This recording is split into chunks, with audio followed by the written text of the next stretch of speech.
Hi guys, in today's video I'm going to show you how to edit videos on the iPhone itself. Very easy guys, very simple. You can edit your videos for absolutely free. We did make a video about how you can edit your photos, so you want to make sure you watch this full in that 8-minute tutorial. Now I'm gonna show you how to do something similar with your videos over here. So first thing you want to do when you're at your video, as you can see over here, you want to go up to the edit button on the upper right corner. You want to click edit. So now our editing process begins over here. First thing first, you want to adjust the length of the video itself. As you can see over here, you can move it left, right, you can extend or reduce the duration of the video. So this is very important, and this is like I said, the very beginning, because you want to make sure that you're aware of the actual contrast and the whole information. On the upper left corner, you will see that we actually muted the video, so it will not mix. We actually muted this video simply because we don't want to mix the voices and the sound from the video and me speaking to you guys. But you can actually unmute if you click over here. As you saw, we have two options, on and off. On the lower side of the screen guys, you will have the option to adjust the actual video, the second function over here. Now with the adjustments, we are going to proceed with the very basic first automatic adjustments. This is the function where people clicking and selecting when they are not willing to do the job individually. They're not willing to go through different elements. They're simply clicking this and they move on. In our example, we're not going to utilize this, and we're going to keep it at 0. We're going to proceed with individual edits. The first one of which is the actual exposure. Exposure is what sometimes appears to be when you took a very bright elements in the dark room or in the dark background. The exposure will help you again to reduce the difference between the both objects, the background and the focus image, so it will make it smoother. Otherwise, if it was like this, it will be very hard for you to see it. But now with the exposure, we can kind of mute both and make them to align. The second option is the highlights. This is where you are going to see how particular elements of the image are becoming alive and becoming much more natural. If you look at over here, how the car is getting much more alive, much more like a movie vibe, more vintage look versus the regular street image. The next option is the shadows. Shadows are helping you to reduce any brightness or any distraction around the image. So for example, if I want to have all the focus around the object next to the car, I'm going to increase the actual shadow, and now the focus will be on the car and on the person next to the car. If I want to do the opposite and have a general focus not on particular image or object, I'm gonna reduce the actual gap, and this is what is going to happen. Now everything is in focus.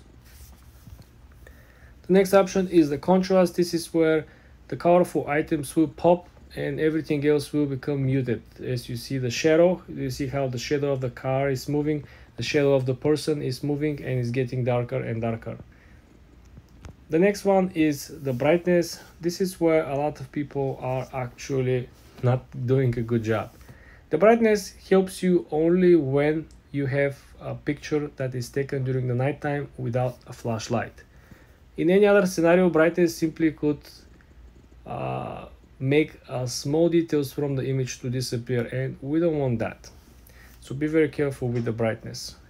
The next one is the black point. I like this one because this simply could reduce the glare. Sometimes look at the reflections of the car, right? Look at the reflections of the person next to the car. Now when we increase the black point, this reflection simply disappears, reduces the glare and makes things much clearer. The next one is the saturation. This simply boosts the colors. So if there is something that is black and white, it's not going to make any difference on the image, but anything colorful will pop. Just watch the car. The car is red, right? See how the car turned into burgundy. You see how the shoes, the brown shoes, turn very colorful. and everything that was black remained black, everything that was white remained white. The next one is the vibrance. This is same as saturation, just a slightly lighter version. If I move around, you're not gonna see as crazy colors. You're gonna see much sharper outlook of the video itself, but not gonna be crazy. The next one is the warmth. This is very useful considering taking pictures outdoor or taking pictures of flowers or gardens, because sometimes you might take a picture of foliage and there might not be a sun, and you cannot take a nice warm autumn picture with a lot of colors if there is no sun. But if you have this function, you can simply increase the warmth and everything will get to its place. The colors will pop, even the dark sky will get a little warmer. The last options are the tint function. This is simply changing the tone of the colors. For example, the burgundy will change into a different color if we use the tint. Now it gets a little greenish, right? It can go all the way to the yellow palette. Not so useful in my opinion, guys. The next one is the sharpness. This is where you can actually turn your image into a caricature. So if we increase this one, you will see that this is like an old vintage, like a comics hero, right?